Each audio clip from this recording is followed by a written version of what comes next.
one long hall running the course of it. She stopped to look at the directory next to the elevator. First floor, emergency services. Second floor, maternity. Third floor, intensive care. Fourth floor, inpatient. Basement, morgue. The missing letters made Mary feel queasy. She would have been downright alarmed if she had actually cared about her grandmother's well-being. If they couldn't maintain a simple sign, how could they care for an actual human being? Mary hit the call button and waited.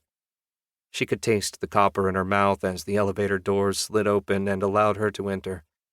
She hit the button for the third floor. She was thankful for this chance to say her piece and leave Evelyn to die. She almost hadn't come, but she knew now she would have regretted it despite what she previously thought. She knew she would never be here without. A pain shot through her skull at that moment, like a railroad spike being driven through her brain. She had a strange, momentary thought as she stood in the elevator, doubled over and gasping. I'm not supposed to think his name. How absurd. There was nothing to think about.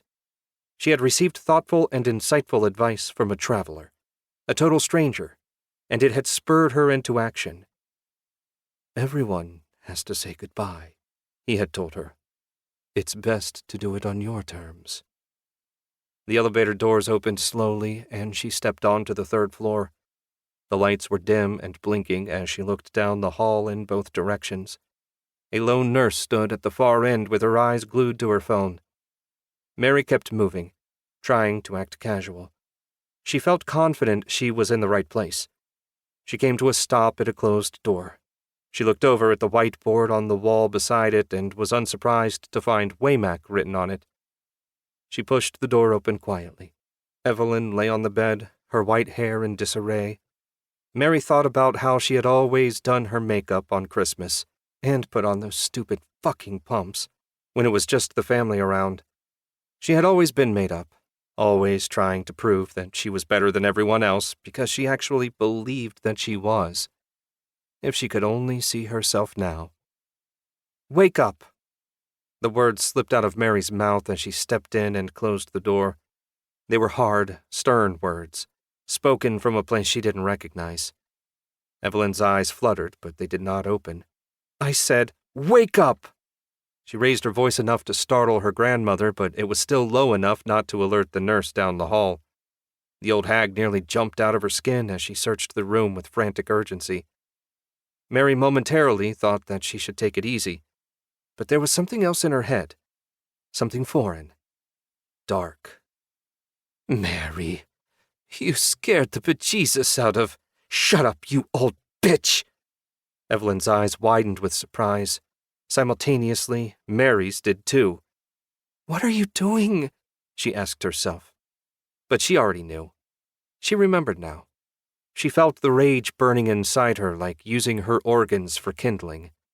She remembered why she had come there, what the man said, his name. You think you're so much better than me, don't you? Mary crossed the room, her hand in her purse.